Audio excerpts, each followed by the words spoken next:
Karaland présente Karo Coco Park, votre parc de loisirs et de détente. Jardin créole, toboggan géant, activités aquatiques et terrestres vous apporteront à la fois sensations, adrénaline et décontraction. Régalez-vous dans son restaurant, le Coco Blue, ou dans l'un de ses snacks. Partagez des émotions fortes dans la zone de jeu Coco Game, où Escape Game, réalité virtuelle et maison de la peur vous offre un 3 en 1. Fêtez vos meilleurs événements avec Karo Coco Recept dans nos espaces privés lounge.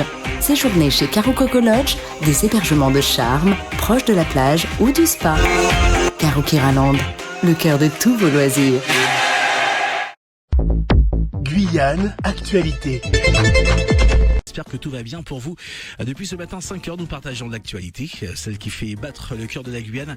Avec vous, notamment, cette semaine de débrayage à la CEMOPA Globus et un conflit qui s'enlise et qui est de plus en plus compliqué. Carla Baltus, la directrice générale de la CEMOPA Globus, était l'invitée de Victor Zamit dans son invité du 7h, interview que vous retrouverez dans la matinée sur les réseaux streaming de Radio Pays, Spotify, Deezer, ainsi que notre chaîne YouTube.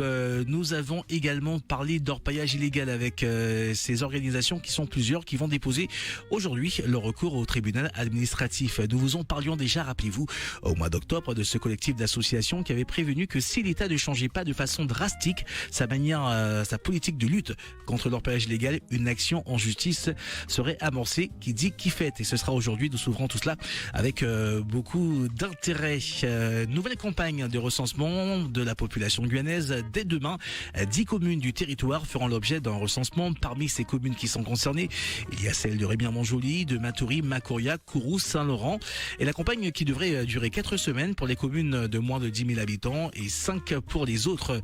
On parle également de ce pic démographique que connaît la Guyane et nous aurons confirmation ou pas de celui-ci. L'uniforme qui sera expérimenté, ce sera certainement dans l'un des collèges de Saint-Laurent. Visiblement, c'est ce que la carte nous a indiqué.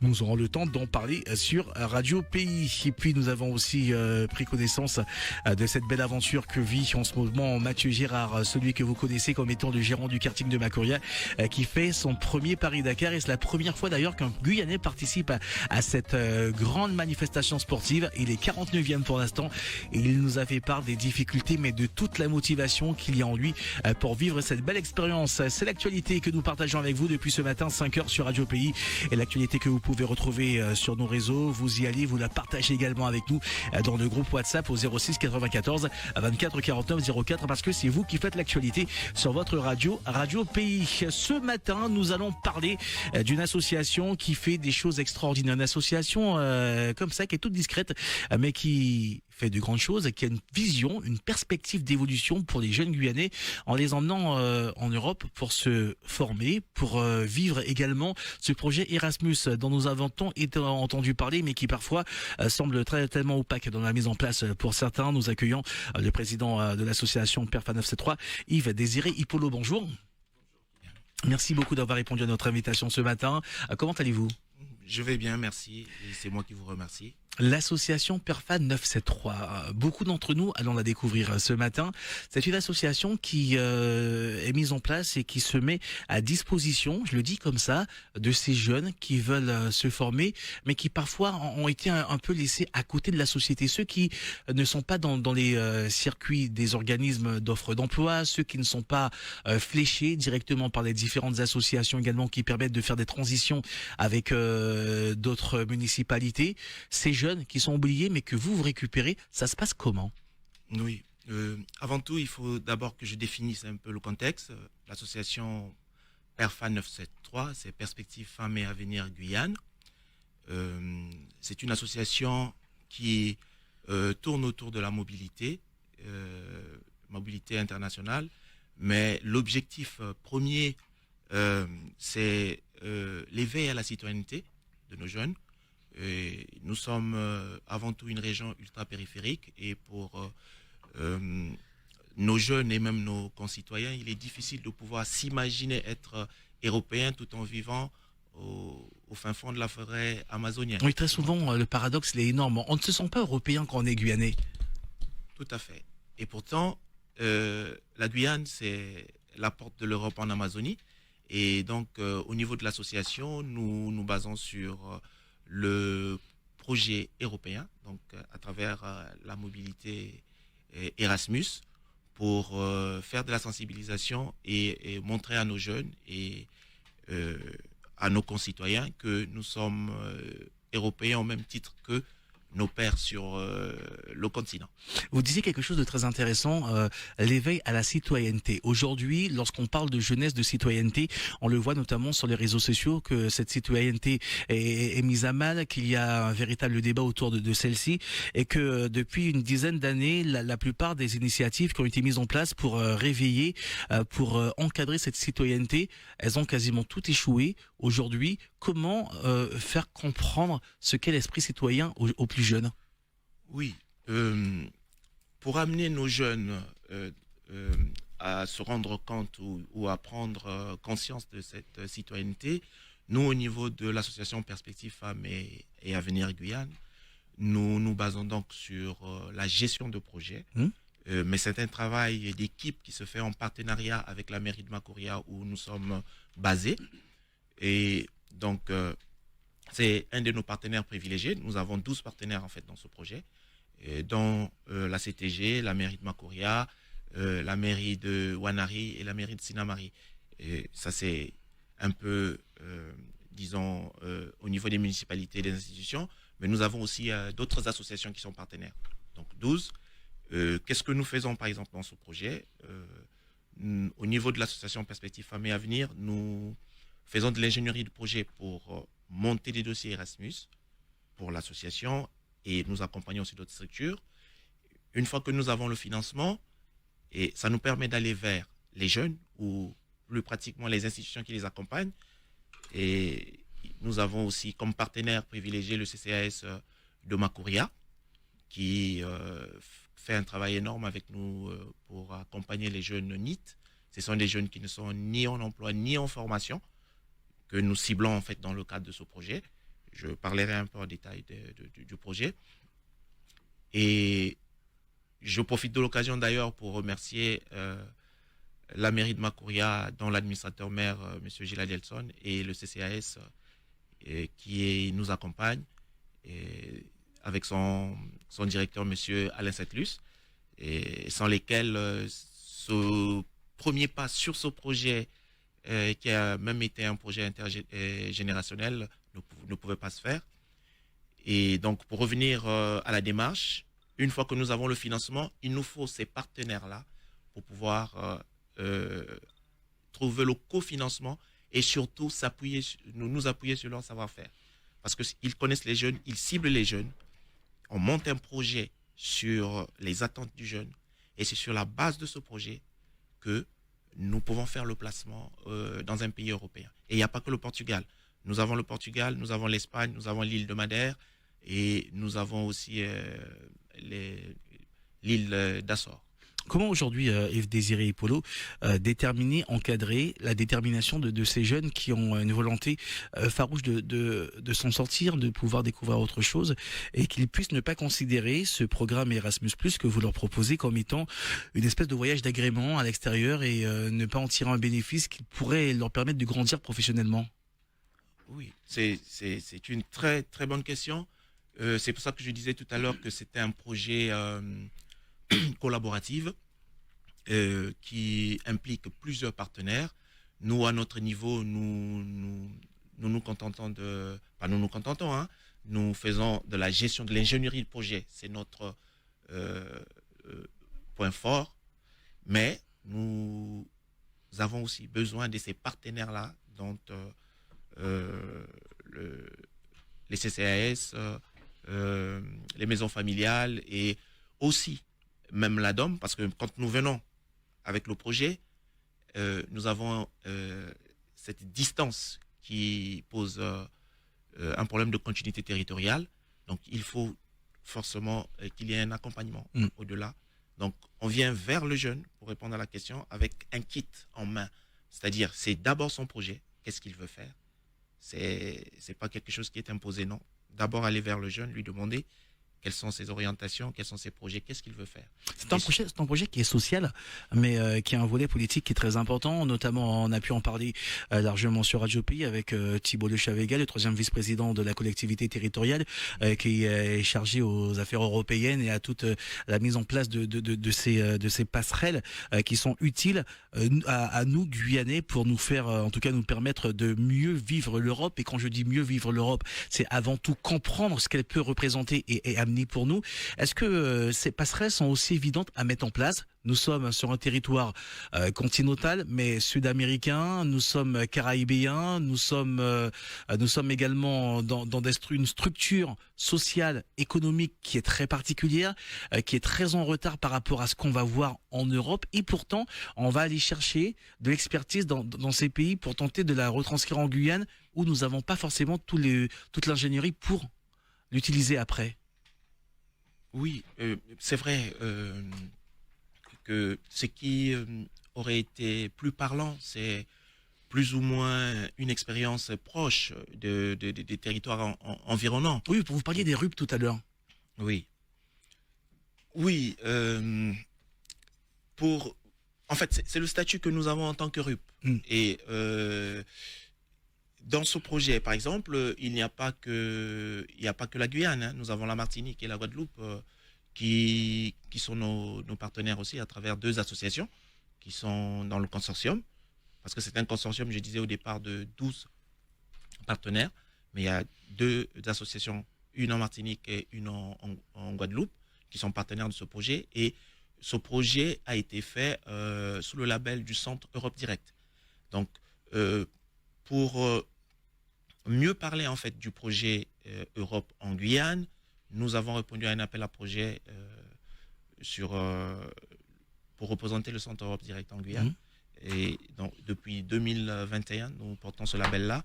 Et ce que nous faisons, c'est de la sensibilisation et faire l'éveil donc à la citoyenneté et aussi parler de ces projets. Parce que les outils ici, pour arriver à se représenter en tant qu'Européens sans se décrocher de nos réalités, ce sont vraiment les projets. Je sais que sur le terrain, le travail associatif, il est énorme. Vous parliez de toujours être raccroché à nos réalités. Vous vous adressez à un public jeune, vous vous adressez à des personnes qui parfois en doutent même du système dans lequel ils sont. Vous arrivez à ramener de la sérénité dans leur vision des choses, dans leur conception de la citoyenneté, dans leur projection même professionnelle, celle qu'elles pourraient avoir plus tard, aussi bien sur le territoire européen, dont nous faisons partie, que le territoire local. Est-ce qu'ils arrivent à se projeter vraiment sur tout ça? Oui, beaucoup de jeunes se projettent. Ils se projettent vers quoi? Ben, sur un investissement sur le territoire. Comme je disais tout à l'heure, que le projet est conçu avec eux. Et c'est au début ce qu'ils voudraient faire, vers quoi ils voudraient s'orienter. Et nous, ce que nous faisons, c'est juste la découverte. C'est comme un déclic pour aller voir dans d'autres pays européens des réalités, comment ça se passe ailleurs. Et très souvent, et dans la majorité des cas, on peut même dire 100% de nos jeunes reviennent, quand bien même ils auraient eu des propositions d'emploi à l'extérieur. Nous avons eu 2 l'année dernière qui sont partis au mois de septembre avec donc les jeunes de Macouria, et il y a 2 qui ont eu des propositions d'embauche. Juste sur le voyage de stage. Ah oui. Donc ça prouve qu'ils ont quand même un savoir-faire, qu'ils arrivent à maîtriser rapidement et que leur sérieux arrive à convaincre également à l'extérieur. Ah oui, nos jeunes sont très connus, hein. Nous avons l'habitude d'envoyer nos jeunes Guyanais vers cette destination-là, le Portugal. Oui. Et la mairie de Macouria venait d'ailleurs de planter un palmier sur le site d'un de nos partenaires locaux là-bas au Portugal. Oui. Donc ça veut dire que la Guyane est bien connue. Et il y a même une espèce de repère sur le site où nous retrouvons nos villes, avec la distance qui sépare Barcelos de la Guyane, Matoury, Rémire. Et ça veut dire que nos jeunes, quand ils partent, au début, peut-être qu'ils sont hésitants, ils se disent, mais est-ce que le projet sur lequel je me lance, c'est un projet qui peut être viable? Mais quand ils reviennent, nous avons des taux d'insertion de près de 95% professionnels. 95%, C'est ce que nous avons c'est eu. impressionnant comme chiffre. Ah oui, ah oui, ah oui. Vous travaillez en collaboration avec l'ADOM, qui sur le projet permet de faire de la mobilité. On se rappelle qu'il y a quelques années, une quinzaine d'années, l'ADOM permettait à bon nombre de jeunes Guyanais, de jeunes ultramarins d'aller trouver des formations sur le territoire hexagonal et de rester 1 an, 2 ans, un peu moins, ça dépendait de la durée de ces formations et de pouvoir soit rester sur place ou de revenir après sur leur territoire d'origine. Est-ce qu'aujourd'hui, quand vous discutez avec ces jeunes, vous voyez que la volonté a changé? Il y a toujours cette volonté de se former, de découvrir des choses, mais de rester moins longtemps à l'extérieur pour revenir à la maison, de revenir au pays pour pouvoir partager et développer ces nouvelles connaissances. Oui, souvent les jeunes qui font ce départ, quand ils reviennent, ils se rendent compte que la Guyane est une terre à construire, avec pas mal d'opportunités. Et ils y croient aussi fortement? Ah oui, ils y croient. Et ça, je peux le témoigner. Et après avoir suivi les jeunes du CCAS, de la mairie de Makouria, Oui. quand ils reviennent, c'est avec des projets. Mais il y a un de nos jeunes, je disais même celui qui avait eu une offre d'emploi au Portugal. Il avait vendu une voiture très chère parce qu'il était chez un concessionnaire et c'est là où on lui a dit de rester. Il dit non, je repars en Guyane, j'ai un projet et aujourd'hui il est sur ce projet-là. Il continue à construire ce projet qui est très avancé d'ailleurs. Maintenant, ce que je voulais juste revenir un peu sur l'ADOM. Jusqu'à l'année dernière, c'est vrai que l'ADOM accompagnait nos jeunes NIT. Les jeunes NIT que nous avons, ce sont des jeunes qui sont ni en emploi ni en formation. Et c'est parfois des jeunes, ou très souvent, ce sont des jeunes qui n'émargent pas au Pôle emploi et ni à la mission locale. Ils sont presque rendus invisibles de fait. Tout à fait. Mais le travail que nous faisons à l'issue de la mobilité, quand ils reviennent, avec l'accompagnement des institutions que nous avons sur place dans le CCAS et la mairie, ils finissent par émarger au Pôle emploi et à trouver de l'emploi. Maintenant, le souci que nous avons, c'est que depuis un moment, l'ADOM n'accompagne plus ce profil. Donc, c'est l'occasion pour nous de lancer un appel parce que c'est quand même des jeunes qui, au départ, ont du mal à croire au système. Mais une fois qu'on leur a amené un kit, entre guillemets, un projet en main, ils finissent par croire et ils finissent par émarger au Pôle emploi. C'est pour ça que sur cet appel, nous avons, sur les bourses qui nous restent, nous nous sommes orientés vers les jeunes qui ont déjà émargé au Pôle emploi parce que ces jeunes sont susceptibles d'être suivis par l'ADOM, d'être accompagnés. On va revenir sur le projet en lui-même et de la manière dont il va se dérouler avec ce voyage, ces stages, parce que ce n'est pas qu'un voyage d'agrément, ce n'est pas du tout un voyage d'agrément, ce sont des stages d'immersion en entreprise, ça va se faire au Portugal. Vous disiez quelque chose de très intéressant, Yves Désiré Hippolo, il y a de cela quelques secondes, vous disiez que ces jeunes ne croient plus, ont du mal à croire au système aujourd'hui et se rendent de fait invisibles en émargeant ni au Pôle emploi, ni dans aucune des structures qui pourraient en tout cas les identifier et leur proposer du travail ou des formations.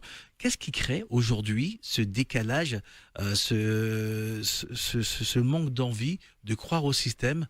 Est-ce que le système a l'air du côté de ces jeunes si compliqué, il a l'air si rigide qu'ils n'ont pas envie d'y rentrer? Oui, si moi je me mettais un peu à la place de ces jeunes par rapport à l'expérience que j'ai du milieu associatif, je pourrais dire que sans outils, il est difficile de croire à un système. Si aujourd'hui j'arrive à y croire et à pousser donc ces jeunes à croire aussi, c'est parce que nous avons en main au niveau de l'association Perspective Femmes et Avenir Guyane un levier qui est la gestion de projet. Or, l'ingénierie de projet au départ, c'est assez complexe, même pour les institutions. Il faut quelque chose. Au départ, il faut arriver à monter ces projets-là. Une fois que le projet... Ils sont complexes à monter, ces projets? Ça demande une certaine expertise quand même et un certain savoir-faire. Ce qui fait... Bon, là, de plus en plus, surtout pour l'Erasmus, on a pas mal d'institutions en Guyane, des établissements scolaires et des associations qui se sont lancés et la Guyane a fait un bond pour les appels cette année. On a eu pas mal de réponses positives. Et nous continuons donc à prêcher avec d'autres structures pour dire qu'il faut ces outils-là, ce levier, pour que, en allant vers le jeune, on ait quelque chose en main. Et c'est ce quelque chose en main qui peut lui permettre de croire. C'est quand ils y vont que finalement ils se disent « Ah, c'est tout à fait faisable ». Et je croise beaucoup de jeunes de Soula, de Makuria, qui viennent vers moi pour dire « J'étais parti sur un de vos projets et je souhaiterais repartir. Comment faut-il faire ?» Donc il y a vraiment un véritable intérêt de leur part pour ces projets, d'aller en formation, d'aller à la rencontre du monde et de se confronter également à celui-ci et de voir où ils en sont professionnellement. Ah oui, puisque en fait c'est la découverte d'une partie d'eux-mêmes, parce que ils sont européens, ça il faut le dire, jouissant des mêmes droits et des mêmes devoirs que leurs pairs sur le continent, mais je pense que c'est quand ils se frottent à d'autres jeunes qu'ils réalisent que ils peuvent parler de l'Europe, mais version Guyane. C'est-à-dire qu'ils peuvent réinvestir des expériences de l'extérieur, mais chez eux, avec les réalités locales. Vous dites quelque chose qui est très vrai et très intéressant, que nous sommes pleinement européens et que la Guyane est la porte de l'Europe vers l'Amazonie. Et ça, cette relation n'est pas souvent mise en place, elle n'est pas souvent évidente et même valorisée. Lorsque vous encadrez ces jeunes, lorsque vous leur expliquez comment les choses se passent, ils ont conscience de ce qui se passe avec notamment cette Amazonie qui est importante pour l'Europe? Au début, c'est difficile pour eux de croire. Ils assimilent ça à un discours politique? Oui, ça reste un discours politique au départ. Hein. Ça reste, tant qu'ils n'ont pas palpé du doigt, ils ont du mal à se dire que en dehors de la politique, ils sont partie intégrante en fait de cette Europe. Et c'est notre mission au niveau de l'association, d'ailleurs, où nous faisons nos objectifs, nous en avons 3. Le premier objectif, c'est renforcer l'engagement pour le projet européen. Le deuxième objectif, c'est favoriser la mobilité internationale. Et donc, c'est le levier qu'on utilise, la recherche de fonds, l'ingénierie de gestion de projet, pour se dire que l'Europe a cru à notre projet, dire aux jeunes que l'Europe a cru à ton projet. La preuve, c'est que nous avons un financement de 285 000 euros avec 80 bourses. Et tu peux bénéficier de cette bourse-là à condition que tu aies un projet et que tu t'inscrives, par exemple, vers le CCAS ou que tu passes par la mairie, parce qu'il faut un cadre, il faut être encadré. Tout à fait. Et ça, nous ne pouvons pas le faire. ONews Radio, toute l'actualité nationale et des Outre-mer.